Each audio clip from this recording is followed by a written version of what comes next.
excited to be here. I kind of want to tell you a little bit more of the, I don't want to say basics, because we don't really know anything about my syndrome. I was born with this very, very rare syndrome that only 2 other people in the world, including myself, that we know of, have. Basically, what this syndrome causes is that I cannot gain weight. Yes, it does sound as good as it is. I could eat absolutely whatever I want, whenever I want, and I won't really gain any weight. I'm going to be 25 in March, and I've never weighed over about 64 pounds my entire life. When I was in college, I hid, well, I didn't hide, everyone knew it was there, but it was a giant tub of Twinkies, donuts, chips, Skittles, and my roommate would say, I could hear you at 12:30 reaching under your bed to get food. But I'm like, you know what? It's all right. I can do these things because there are benefits to this syndrome. There are benefits to not being able to gain weight. There are benefits to being visually impaired. There are benefits to being kind of really small.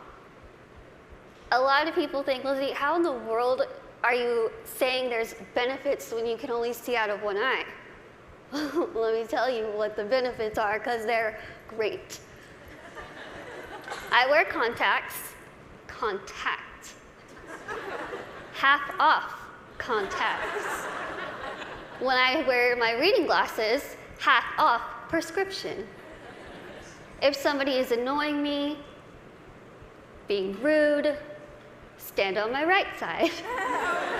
It's like you're not even there. I don't even know you're standing there. Right now, if I stand like this, I have no clue that there's this whole side of the room.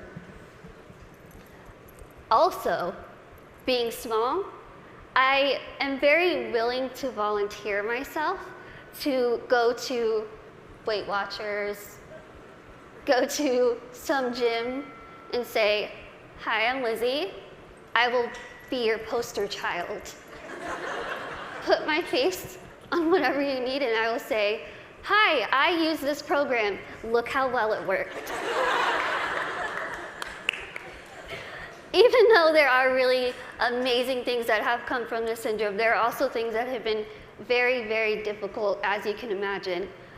Growing up, I was raised 150% normally. When I was my parents' first child, and when I was born, the doctors told my mom, your daughter has no amniotic fluid around her at all. So when I was born, it was a miracle that I came out screaming.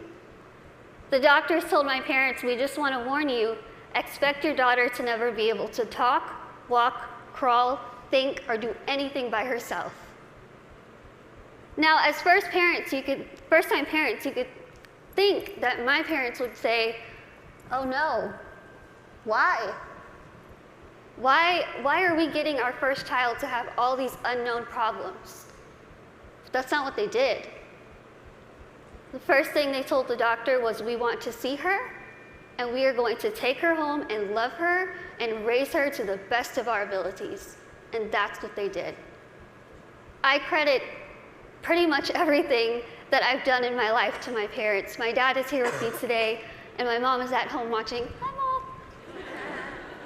She's recovering from a surgery, and she has been the glue that's held our family together and giving me the strength to see that she's going through so much, but she has this fighting spirit that she's instilled in me, that I have so proudly been able to stand in front of people and say, you know what, I've had a really difficult life, but that's okay. That's okay. Things have been scary, things have been tough. One of the biggest things that I had to deal with growing up was something that I'm pretty sure every single one of us in this room has dealt with before. Can you guess what that is? Starts with a B. Can you guys guess it? Boys. Bullying. I know what y'all are thinking. I should have come, why couldn't I sit here with them? I had to deal with bullying a lot, but as I said, I was raised very normally. So when I started kindergarten, I had absolutely no idea that I looked different. No clue. I couldn't see that I looked different from other kids.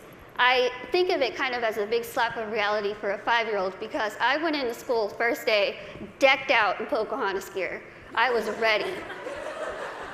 I went in with my backpack that looked like a turtle shell because it was bigger than me, and I walked up to a little girl, I smiled at her. She looked up at me like I was a monster, like I was the scariest thing she'd ever seen in her life. My first reaction was, she is really rude. I am a fun kid and she's the one missing out, so I'll just go over here and play with blocks or boys. I thought the day was going to get better, and unfortunately it didn't. The day kind of got worse and worse, and a lot of people just wanted to have absolutely nothing to do with me, and I couldn't understand why. Why? What did I do? I didn't do anything to them. In my mind, I was still a really cool kid. So I had to go home and ask my parents, what's wrong with me? What did I do? Why don't they like me? And they sat me down and they said, Lizzie, the only thing that's different about you is that you're smaller than the other kids. You have this syndrome, but it's not going to define who you are. They said, go to school, pick your head up, smile, continue to be yourself, and people will see that you're just like them. And so that's what I did. I want you to think and ask yourself this in your head right now. What defines you? Who are you? Is it where you come from? Is it your background? Is it your friends? What is it? What defines who you are as a person?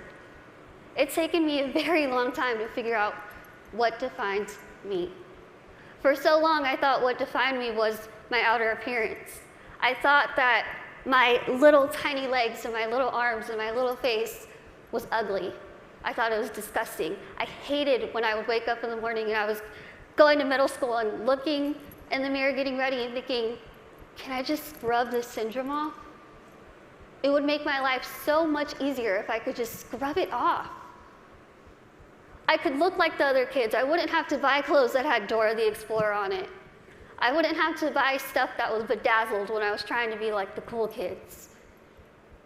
I would wish and pray and hope and do whatever I could to pray that I would wake up in the morning and I would be different and I wouldn't have to deal with these struggles. It's what I wanted every single day, and every single day I was disappointed. I have an amazing, amazing support system around me who never pity me, who are there to pick me up if I'm sad, who are there to laugh with me during the good times, and they taught me that even though I have this syndrome, even though things are hard, I can't let that define me. My life was put into my hands, just like your lives are put into yours. You are the person in the front seat of your car. You are the one who decides whether your car goes down a bad path or a good path. You are the one that decides what defines you. Now, let me tell you, it could be really hard to figure out what defines you. Because there are times where I would just get so annoyed and frustrated, and I don't care what defines me. When I was in high school, I found a video, unfortunately, that somebody posted of me, labeling me the world's ugliest woman. There were over 4 million views to this video, 8 seconds long, no sound, thousands of comments. People saying, Lizzie, please just do a world a favor, put a gun to your head and kill yourself. Think about that. If people told you that, strangers told you this. I cried my eyes out, of course, and I was ready to kind of fight back, and something kind of clicked in my head, and I thought, I'm just going to leave it alone. I kind of started realizing that my life is in my hands. I could either choose to make this really good, or I can choose to make this really bad. I could either be grateful and open my eyes and realize the things that I do have and make those the things that define me. I can't see out of one eye, but I can see out of the other. I might get sick a lot, but I have really nice hair. Thanks. You guys are like the best little section right here. I lose my train of thought. Okay, where was I? Hair. Okay, thank you. Okay, so I could either choose to be happy or I could choose to kind of be upset with what I have and still kind of complain about it. But then I started realizing, am I gonna let the people who called me a monster define me? Am I gonna let the people who said kill it with fire define me? No. I'm gonna let my goals and my success and my accomplishments be the things that define me, not my outer appearance, not the fact that I'm visually impaired, not the fact that I have this syndrome that nobody knows what it is. So I told myself I'm going to work my butt off and do whatever I could to make myself better, because in my mind, the best way that I could get back at all those people who made fun of me, who teased me, who called me ugly, who called me a monster, was to make myself better and to show them, you know what? Tell me those negative things, I'm going to turn them around, and I'm going to use them as a ladder to climb up to my goals. That's what I did. I told myself I wanted to be a motivational speaker, I want to write a book, graduate college, have my own family and my own career. 8 years later, I'm standing in front of you, still doing motivational speaking. First thing, I accomplished it. I wanted to write a book. In a couple weeks, I will be submitting the manuscript for my third book.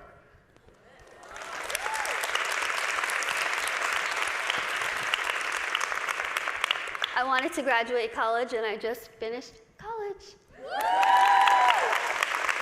I'm getting a degree in communication studies from Texas State University in San Marcos, and I have a minor in English. I really tried to use real life experience while I was getting my degree, and my professors were not having it. But I wanted to have, lastly, my own family and my own career, and the family part is kind of down the line. My career part, I feel like I'm really doing well with it, considering the fact that when I decided I wanted to be a motivational speaker, I went home, I sat in front of my laptop, went to Google, typed in how to be a motivational speaker. I'm not even joking. I worked my butt off.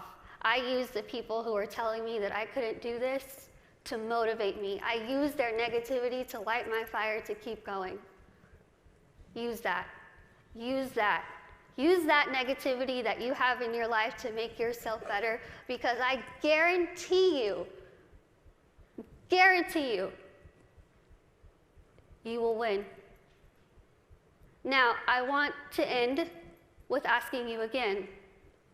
I want you to leave here and ask yourself what defines you. But remember, brave starts here. Thank you.